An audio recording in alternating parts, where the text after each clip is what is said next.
We are back here at the StarCraft 2 World Championship Series for our Challenger Europe Edition as we make our way through Group C. It's time to crown a winner of our group, Fear Dragon. But I feel like a lot of people come into this kind of expecting. I think some people crowned the winner like maybe a week ago when the groups came out, but when the groups get drawn. Serral decides I'm going to play. Look, I'm not going to paint this as, oh man, I think Clem's going to win this. But Clem, I believe he has the potential to take like maps off of Serral. Does he though? He took a map off of Serral at WCS Spring. Yes. Okay. That's the season before summer. Cool. Before he was in his full form? Yeah, I have no idea what happened in that game because it wasn't broadcasted on anything that I could find. It was in the group stages, though. It was group stage 3 before Serral then bopped him 2-0 in the follow-up match. But it was still, it's something that Clem is capable of. And Clem is playing really well today.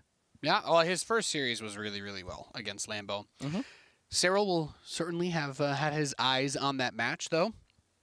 So I'm interested to see if he is going to get a little aggressive. Clem was very greedy in those games. I think is important to keep in mind as well. He went for very fast third command centers, didn't have a whole lot of power with his openings outside of the Hellions. You could say the Battlecruiser, but the BC still comes out very late relative to a Banshee, right, or a Liberator, just because you have to wait for the Fusion Core.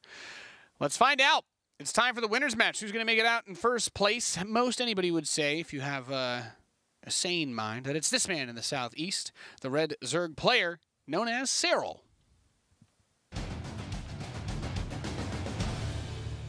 What kind of madman thinks Serral can lose Fear Dragon? And up here on the top left, we have the blue Terran player. He's a youngster, but turns 17 this year. He is Clem. Team Infinity Gaming. I also just want to note, I think it was Lambeau had $64,000 in prize money. Serral has $640,000 in prize money. Yeah. 10 times as much. Serral is pretty good at the video game. Yeah. He made a lot of money last year. Winning everything will do that. It's kind of crazy how that works. It's interesting. Yeah. It's like there's a lot of money in StarCraft, actually. People are like, wow, it's like people make money playing video games. They're like, oh, this game's bigger, that game's smaller. It's like, no, well, if you play well, if you perform, there's a lot of money in StarCraft. I think it's also a little bit underestimated. Of course, people talk about like where the money comes from, and there's so much stuff that just happens every day. Yeah. Small cups, medium-sized tournaments, stuff that's run crowd-funded stuff like a Momentum Cup from Base Trade TV. You got Kings of the North that's happening later today. You got things like the Banshee tournament for like some of the up-and-comers, like Zombie Group runs that. There's all kinds of cool stuff. Yeah. Yeah. No, you wanna live a life of luxury, just win everything in StarCraft. There you go. You make a lot of money. A lot of money. You have to be really good at multitasking though, because we got some overlap between tournaments sometimes. Well, didn't seem to hurt Serral too much last year. That's true. Big question, and I love this, by the way. Clem's been SCV scouting though, so despite his greed, he's been doing his best to stay aware, and he goes straight to the third base. Like, he just does not want to deal with, like, you know, you play against some people. My only reference is, like, if you play on NA and you're like, well, Cats or Vibe would already have their third going, right? Like, some people just play, like, they're just, like, dummy greedy, basically. Well, on NA, anything can happen. Right, yeah. But my point, basically, is that he just wants to have the SCV there to block the third. And he still gets the Reaper, so it's not like this strategy is him giving up his scouting. It's not like it's him giving up his ability to delay the third. The SCV patrols that hatch while the Reaper pokes. And if you tried to hide a drone or slip one around to wait for the Reaper to come by, well, it wouldn't have worked in this game. Because the SCV is there, so that's really nice. Nice positioning on that second queen up on the high ground, ready and waiting for that Reaper to try and pop up. He sees that drone trying to make its way forward, but it's protected by Big Mama Queen. And the SCV still just blocking that pathway, making it harder. Yep, and that's the dream. And he immediately turns into an evolution chamber because he's like, I'm just going to march the queen towards you to knock this down. And Clem says, all right, screw you. I'm just going to build an engineering bay, which is going to be a little bit tougher to get through while that Reaper continues to poke. Okay, and of course he'll cancel the engineering bay at the last second. Ooh, Reaper comes back in with the Hellion now. Oh my, this is amazing. It's been a while since I've seen a Terran player deny this for this long. Oh! Okay. a quarter of a second too late to fire away at that drone. He would have gotten it too if he was just a quarter of a second faster. For him and that stupid dog. Yeah. We did have a tech lab finishing up back at home for Clem. I mean, pretty ordinary stuff. He swapped it over to the starport and actually has that Viking started up. But after that, we should be expecting a little bit more pressure to come out from Clem. There's no cloak started early. There's no fusion core this game. Yeah, I was going to say, like, you can do the Raven with the tech lab. Yeah. He's going to start cloaks to kind of try and debate him since there's an Overlord scout coming in. And I do like that. So Serral, if he saw that cloak started while his Overlord was scouting, then he might think that the cloak is fake because he's like, well, you started it after my dude showed up, and you've had this starport with the tech lab for a minute already anyway. You probably could have started cloak before I came in unless you didn't actually intend to get cloak. But the Raven will help with putting on a bit of pressure, keeping the creep back, and that is going to set up the follow-up for Clem, which has been a lot of Marines and some tanks. But he's going to go for a quick third CC and take 2 more gas, so maybe we're going to get mech out of it in this game. Okay, I dig it. I have actually seen Clem go for some really scary mech actually lately, so I am really looking forward to this. But we do have just a couple of those Spore Crawlers being added on, so it looks like Serral is respecting the potential for some of that Cloak Banshee harassment or something to come in. And we got a lot of these Hellions darting their way forward. A couple of Banelings were made, but just to note, Lair is only just now finishing up. It's not like he's going to have Baneling speed, and the creep spread is not actually that far reaching out. This double armory as well very quickly after. It's something that people, we've talked about, and it's kind of shown itself in some of the matches that Serral has played in days gone by. But Mech versus Terran, Mech Terran has kind of been a little bit of a soft spot for him. The adjustments that he's made, like, of course, there's been conversations and such and so forth, but Clem's setting himself up in a really good way. Double armory this fast, unless Serral goes for a huge striking blow, which he can't do with just Ling Bane, especially with this many Hellions on the map. Clem should be able to get away with his greed, right? He'll have his 1-1 going really early. This delays the actual factory units, but this really only hurts you if you're if your opponent's doing like a big Ravager or Roach bust. Since that's not happening, he's not in any sort of pressure on the clock, so to speak, to get siege tanks out defensively. I just want to say how good of a job Clem has done of denying creep spread, because the fact that the 4th base is only barely connected to the 3rd at like almost 7 minutes into the game, like 6 minutes 30 seconds, Clem has killed off so many creep tumors. That Raven has already paid for itself. Yep, it's taken a little bit of a beating, but the energy is starting to build up on it, so expect to see him bring, actually he should just bring all of this back and repair everything. I think staying out on the map with this would be a huge mistake, especially since the Zerglings are running towards his 3rd. If he heads home right now, everything's actually going to line up really nicely for him. And also, it's just, losing the Raven would just be a catastrophic loss. With all the energy that he has, it's too low health to get close to the Queens to drop turrets. So maybe he grabs a tumor here, since he expects the Queens to not be in position. Yeah. But, just be careful. Be careful with that Raven. It's getting low. He knows that there's one more active creep tumor. He really wanted to go for it, and he doesn't lose any Hellion, so it's not too bad. Repair everything. It costs so little to repair. It makes me nervous. Whenever I see orange health mech units out on the map, Fear Dragon, my pulse starts to race. Yeah, I feel like the timing also is going to be gone for going back home easily to repair without really too much happening, because now the Cyclones are around. This is where you actually want to start getting in your opponent's face, so. Would have liked to see him get Blue Flame really a bit earlier. Since there were no Roaches, this Magfield Accelerator upgrade is actually worthless right now. He's not, I mean, it doesn't affect versus Queens, it doesn't affect versus the Zerglings, the Banelings. Yeah. It won't even do anything against the Hydralisks, so it'll be purely for sniping buildings in this scenario. And he's not too close to any just yet. As much creep spread denial as he's done, he'd have to go up the ramp to the 3rd base or something to actually get close enough to snipe anything. Yeah, it just makes sense. Fast Drilling Claws, which I would say is like key for mech versus Protoss, but interesting to see it here versus Zerg. It's just staying out on the map constantly. It is kind of cool. It is kind of nice to see, but we have Swarm Hosts being added, as well as a Nidus network.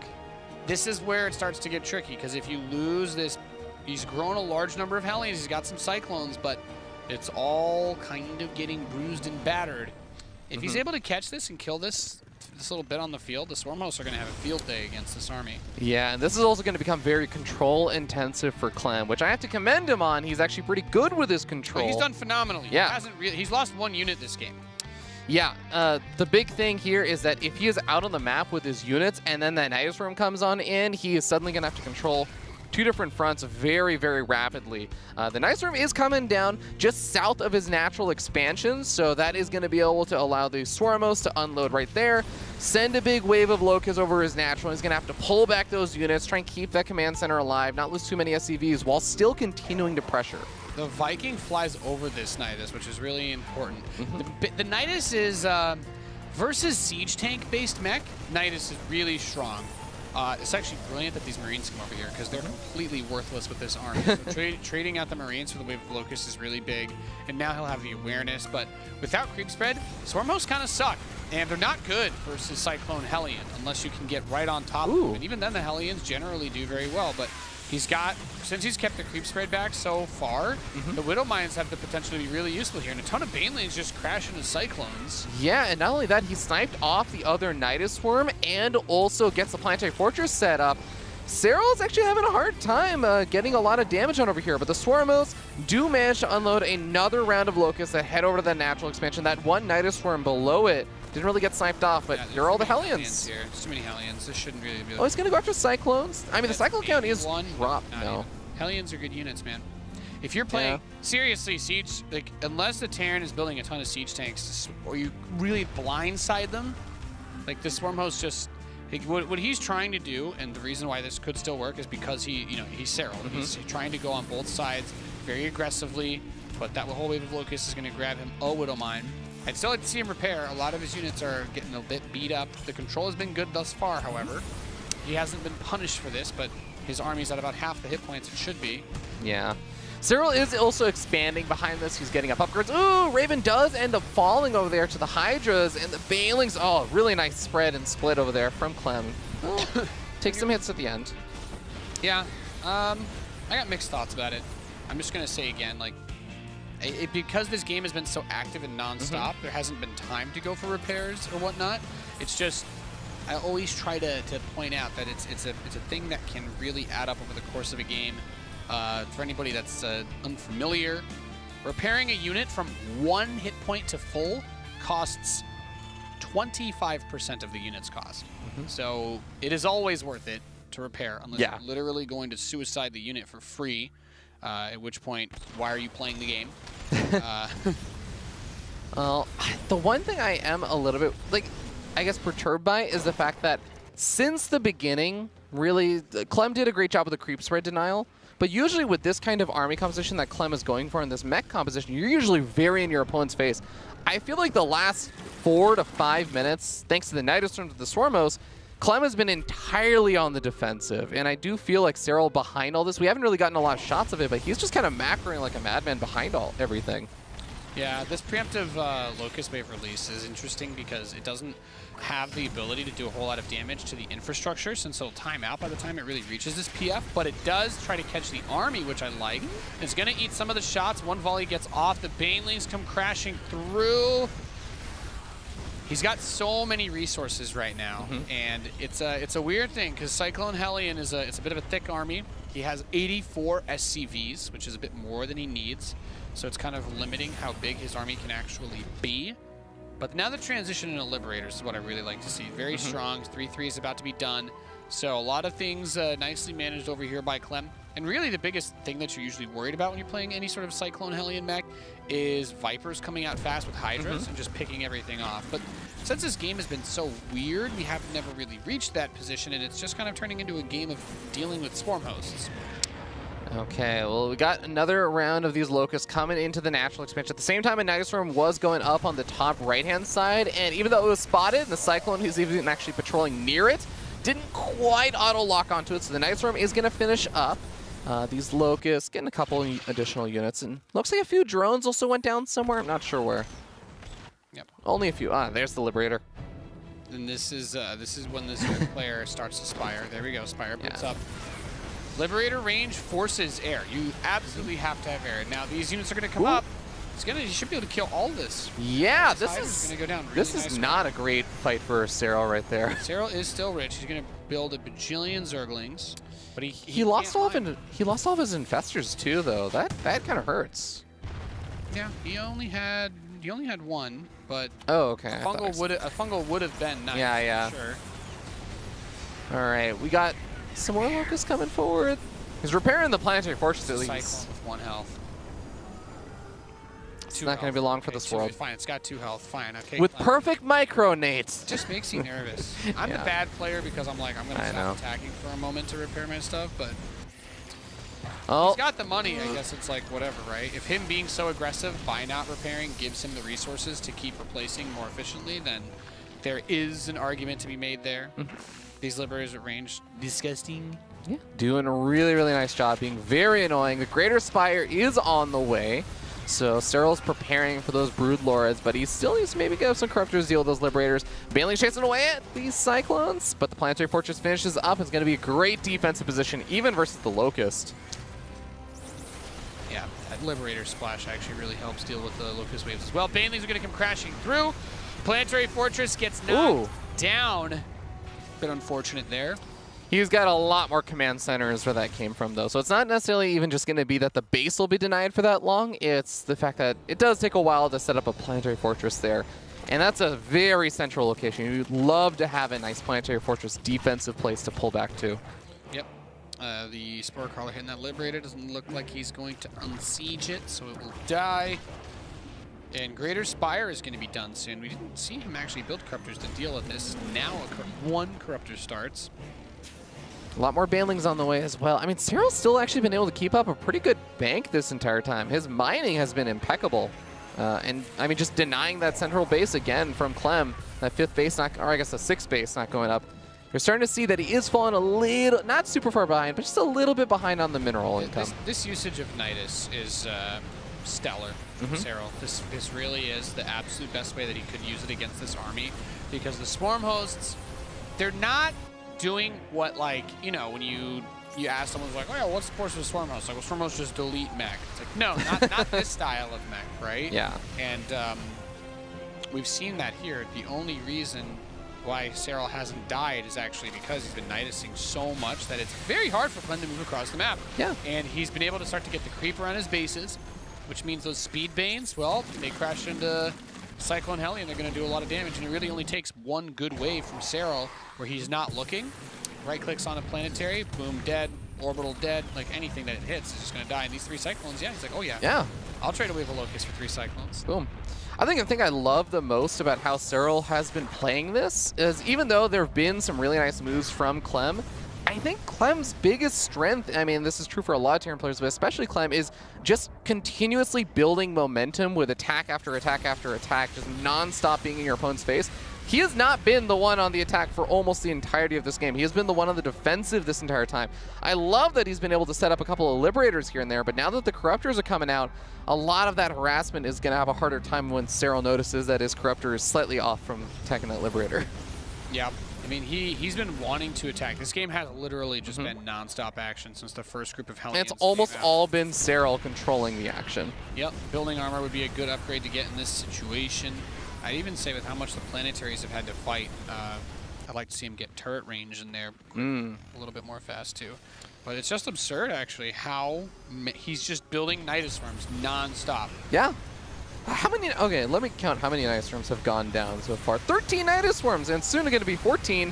If he loses that one, it is going to go down since the Liberators are enough to push this back. But both players are stupid rich, so it's like they're literally just throwing money at each other and waiting for the other players to slip up and make mistakes. Like every single op moment that he can be building another Nidus to keep moving the Swarm Hosts around, he's doing it. Yeah, I mean, Serral is still just a bit ahead on that bank. I mean, you know, winning $640,000 does allow him a little bit more cash in the long term, but resources lost is pretty much dead even, which is very good for Serral in this instance. Generally, you expect to bleed out a little bit more with the Cyclone Heli and mech, but he's not building anything that's going to have long-term sustain, which is the problem. You expect that to be the Liberators, but oh my god, it loses even more to the Ravagers. Like the He's gonna get some on the retreat. To set it up so that they can get work done, but needs to be really careful. Okay. Now we finally get Clem able to attack his opponent for the first time in 10 minutes. I think this is the first building that Clem is actually doing damage to this game. That might actually be. Magfield Accelerator. Besides Nidus for Worms. itself. Wow, that hatchery is so close to dying and it's not dead yet. One Cyclone lock on. Another Nidus by the natural, and it looks like he denied that one. There we go. All right, hatchery is dead. And like you said, nice on the left-hand side. He's going to get pushed back. There's a few locusts over there. And hey, he's going to find a couple of these fresh mules. Goes out to the planetary, which can be repaired. Clem, repair! He actually doesn't have that many minerals left over. No. Neither does Serral. It's been a very expensive game for both players. Yeah. Like that resources loss is still within like 1,000 resources of both players. Like they're just both Ooh. Crap out of each other. So Serral's gonna lose all these Ravagers, and he also just lost all of his Infestors. But the Liberators still siege up, and they're underneath the Infested Terrans. The Infested Terrans are gonna eradicate those Liberators. Them rocket launchers. And you were saying that was the big thing that Clem was actually building most of this game, is a big Liberator count. He's reset back to 4 now. Yep, without the Liberators, that's his anchor. Cyclone Hellion just does not have the tankiness to actually survive a big fight. Now he gets building armor, because +3 locusts are doing a ton of damage. Like that building armor just to buy himself a few more moments would be so clutch. But we're seeing here, Serral is just so good. Like he's making all the right moves, because despite everything that Clem has accomplished, Serral has been taking bases non-stop and is constantly building Nidus Worms. Oh, big fungal growth catches the majority of that army. Another Nidus Worm popped. I can't even keep track of when there are Nidus Worms going up anymore. It's as common a sound effect as when I play the ladder and I get supply blocked. Planetary Fortress is going to be able to push this Ling run by back, but it's already done some nice damage. And the Niduses, it's all Clem's fault. Clem did such a good job of denying creep spread in this game. Serral has barely pushed creep. And oh my god, he manually swoops. So the locusts, when they start to drop down, act like mules, where the target location that they're going towards is unpathable while they're in the animation of landing. Really? So those SCVs were trying to run away, and he manually clicked in front of where they were going, and that's why the SCVs all stopped. Because they could just block them like a mule that you call down that hasn't appeared yet on screen. That's actually pretty awesome. Ravager's also getting quite a few of those Liberators. He got some good fungal growths on them, and you can see now, this is the big difference from, 5-6 minutes ago. Serral is up quite a bit of supply right now, and he might be losing a hatchery. It's all about the libs in this situation. It's the Liberators versus the Biles, but also those big flanks with the Ravagers, and of course, this is going to be a thing. Yeah, don't even get planetary. You got to play this like it's that Banshee mission or whatever, right? Oh yeah, the Terran Wings mission. of Liberty mission where you're migrating around. Yeah, the lava mission where it's like, all right, another wave of locusts is coming. Lift up, move all your workers away. Locust die. Okay, go back. All right, Cyclone's trying to retreat back to some of the safety of, the very few Hellions that are out on the map right now. There's 6 being made right now, but Serral still is mining from like these bottom left-hand bases. And I know you were saying this is actually probably a good thing that Clem is down to 50 workers now, since he was a little bit overboard on that, but I think right now he could use a bit of more mining. Well, just the bases. I don't think that Cyclone Hellion, the longer the game goes on, the worse it gets. There are better units that can tank and punch through some of these armies. The problem is he has no punch.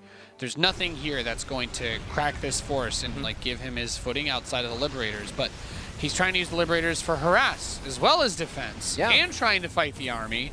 So he just doesn't have enough. And if he does overmake Liberators, then it's pretty easy for Serral to just crank out a bunch of Corruptors and A-move them too. So yeah, and even just contextualize, for example, some of this Liberator harassment. Yes, he's doing a nice job, but Serral has a 2K mineral bank. He can remake all of those drones very easily. Maybe a little bit of mining time is lost, but Serral's still staying ahead in economy. This is a nice couple of snipe-offs. He's getting a lot of the Ravagers here. And this is big. He's getting some of the actual expensive units again. And he's getting another one of these bases. And you look at Serral's gas bank. The gas bank is actually starting to deplete here for Serral finally. Yep. His main, natural, and third geysers are all depleted. He actually didn't take the gas on one of those extra peripheral bases that he took. Oh, yeah.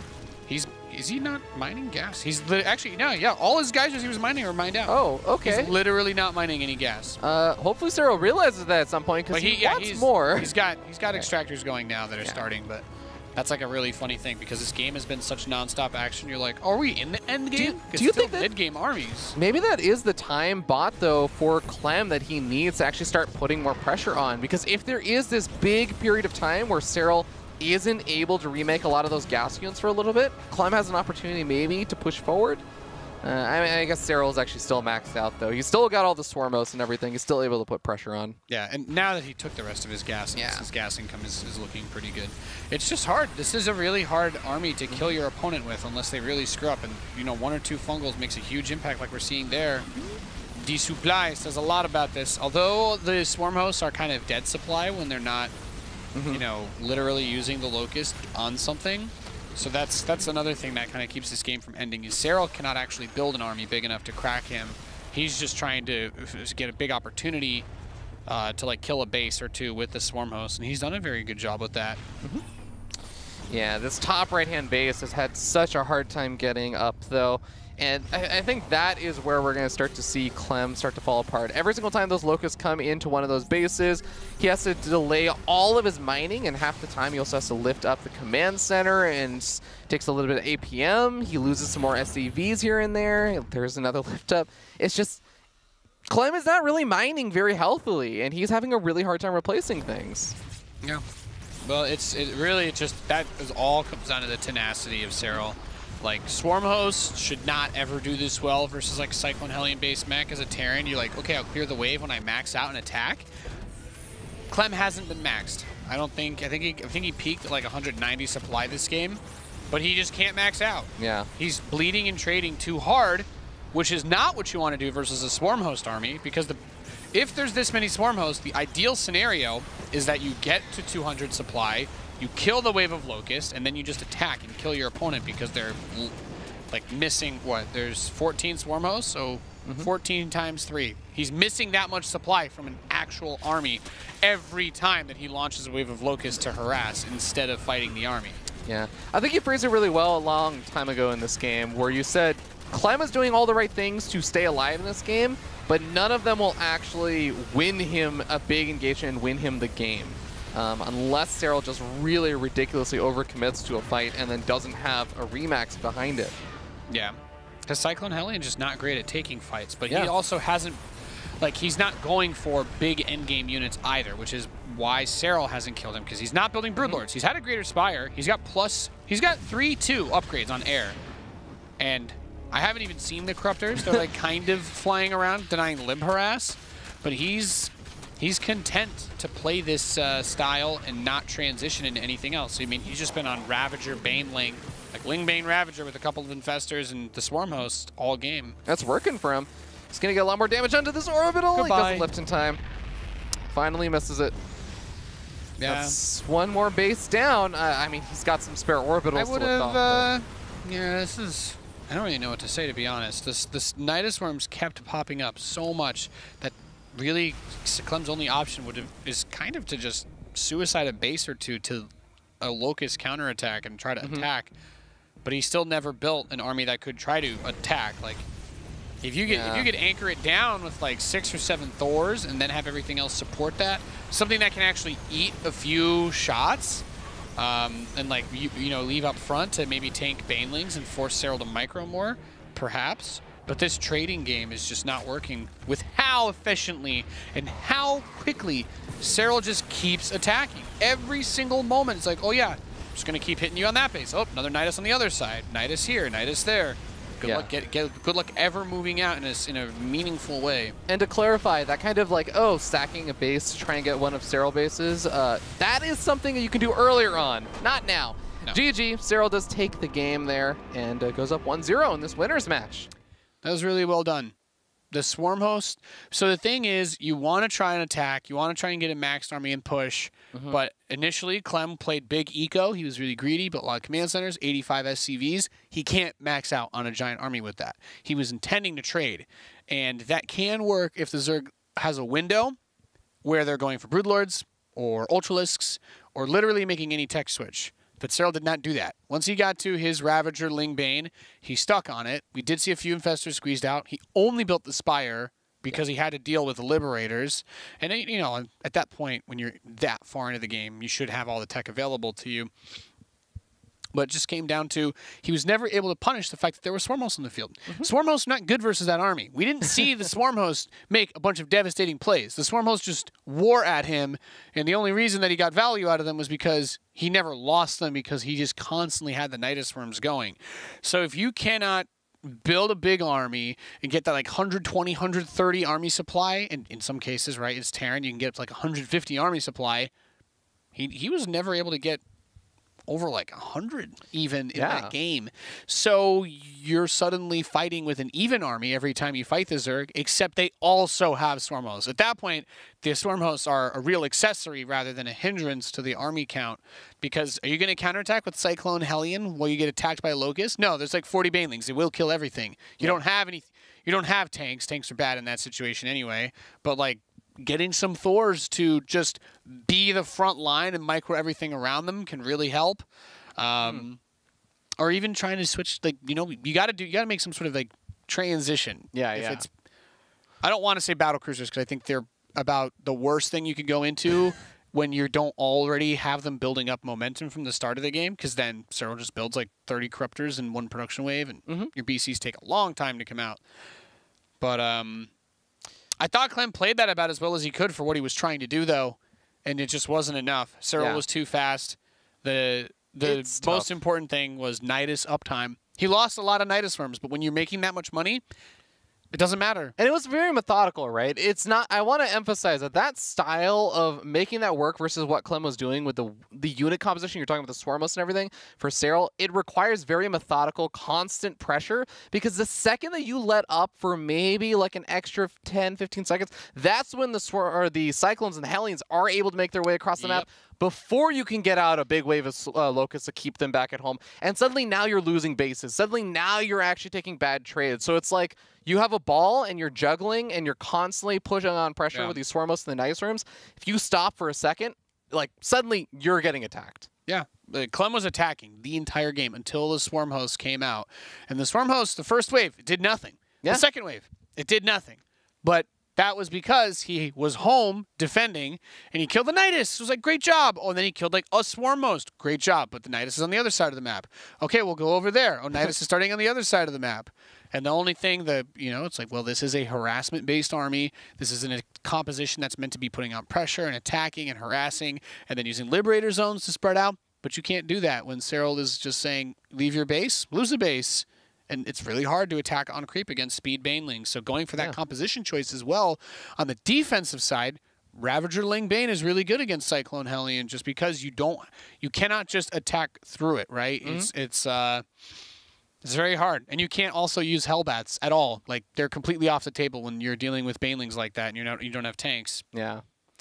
All right, well, we're going to get ready to move into game number 2 now. We are going to New Repugnancy for this map. And as much as, of course, Serral was just ahead for a really long period of time in that game, you were kind of using the word resilience. I think that is the best way to describe what Clem was really able to showcase in that last game. So I'm hoping he can turn some of that resilience into maybe getting an advantage in the early game and then showing that same kind of resilience to hold that advantage. Something like that. Or just go for an all-in. One of the two. And I don't want to, like I said, it's not that I think Clem did anything super wrong, but both players were doing hit-and-run styles, and Serral just outplayed him, really. It was a game of Clem trying to carve open a window to attack, and Serral saying, no, I'm not going to give you any time. I'm not going to give you any opportunity at all. And going into game number 2, a little bit of desperation coming out of Clem. We've got ye old Rax de la Proxy. Yeah, this is actually pretty much exactly what Clem did at WCS Spring when he refaced Serral after the first time he had lost to him in the group stages, Group Stage 3. And it didn't go so well for him. So maybe he's hoping things will change up just a little bit. There's the first 2 barracks coming down. We don't see any gas guys, and there's a 3rd SCV coming on out. Okay, so proxy 3 racks. Ay. He's going to really commit to this. Or maybe the first SCV. Ooh, Serral's going for a hatch first, and then he's actually also adding on 2 more drones. Then gas. So this is... Then pools. This is about as far away as he can be in terms of getting defense, and it's not 2 racks. This is... That Overlord positioning also, he's going to move just far away enough that he's not going to spot out the barracks. He's going to check the wrong spot. Everything is going well so far. Oh, did that SCV move in vision range? The Overlord? No. He seems no. Okay, yeah. Oh, it's close. Yeah. It moved down. The SCV like darted down south for a second. But I mean, this is the best case scenario so far for Clem. So if he can't make this work, well, this was never going to work. Especially since it's 3 racks and not 2 racks. This is the you have no real other option. There's no following up with this. For the most part, right? I mean, obviously weird things can happen and he's not going to want to leave, but he's got the 3 Marines at a time behind this instead of the normal 2. So whatever Serral's general response is, it's going to have a slightly more difficult time. Immediately throws down the Roach Warren when he realizes what's happening, gets some lings, but I don't know if he's going to be able to get that Queen of the Natural, maybe. But since it's 3 Marines coming up at a time, it's going to be way easier for him to push. I mean, it takes a while to get up the actual roaches from the Roach Horn, so he's just sacrificing the Natural, right? Yeah, he wants to... This is actually like a kind of a very Serral thing to just give up the Natural, go for Ravagers, and just try to bust out with Biles. But Marines are really far out. Debating the Marines a little bit here. Okay, I like that, because if you can get the reinforcements that are coming out of the racks, that's every little bit counts. Both survive, though. They both make their way into the bunker. One of them takes a lot of hits. 6 roaches coming out now. The other Marines are also continuing to rally forward, and the Lings are just going across the map. The Marines are in the main base, and the Roaches, they're gonna pop soon. But there's also a lot of lost mining time as well. Some workers already going down. Because of the 3 racks, he has a couple more Marines to try and fight. So the drones will have to do this. Actually, pretty good, able to get the surround there. So a couple drones do die, but that lane counterattack is going to put pressure. It's going to force Clem to have to repair his depots, which he does not want to do. That means it's going to be losing out on mining. And the workers, they died. So the bunkers cannot be repaired. Pull back the weak Roach, either go into Ravager or, as we see there, the Transfuse. And, yeah, bit of a chitty bang bang scenario. GG. Serral takes it 2-0. Very well done. That gets really dicey. And, you know, as weird as it may seem that Clem went up the ramp, since he had the extra barracks of production, you feel like you've got a little bit more firepower than usual. And if you get supply blocked, if an Overlord gets caught by the Marines that are moving across the map, there are just a couple of things here and there. You're missing 1 or 2 of those Roaches, and suddenly that 3rd barracks, just that extra little oomph for the push, just completely obliterates you. But because he went 3 racks instead of 2 racks, you're like, oh, I killed the Natural, but that's not enough. It's 3 barracks proxy, and Lings are counterattacking. I'm not taking an expand with this, and he had the 2 bunkers there, and you know that Serral's just going to build Ravagers and bile his way through you. When did Clem actually see the Roach Horn? Because he didn't send any early like SCVs or the Marines into the main base until he actually had already set up the bunkers and then went for that big push in, right? Yeah. So I think that he may have been thinking like a Zergling speed was on the way. I could be wrong about this. I think if you play versus Serral, though, and I'm not going to claim to be an expert on Serral at all, because I've actually only seen so many of the proxy games against him. But whenever someone goes for proxy Marines, I feel like his response is almost always Ravagers. Yeah. Fair enough. Either way, Serral ends up being able to, I guess, demolish that push right there. And Clem goes down 0-2, but he's not out of the group just yet. That was, I think, a really tough match for not just him, but for anyone. Serral gets out in first place, to no one's surprise here for Group C of WCS Europe. And that leaves us with our decider match coming up next to see who will get out in second place, as it is going to be a rematch of Clem versus Lambo. Roddy was talking about this earlier. Will Lambo be able to get sweet justice, or will Clem make it out in second place with his wide variety of strategies? That is coming up next. A TVZ for you here at the StarCraft 2 World Championship Series. Yeah, really excited for it. Can't wait to get started. So hopefully we'll get these players ready as soon as possible. We'll see you guys there in that Zerg versus Terran.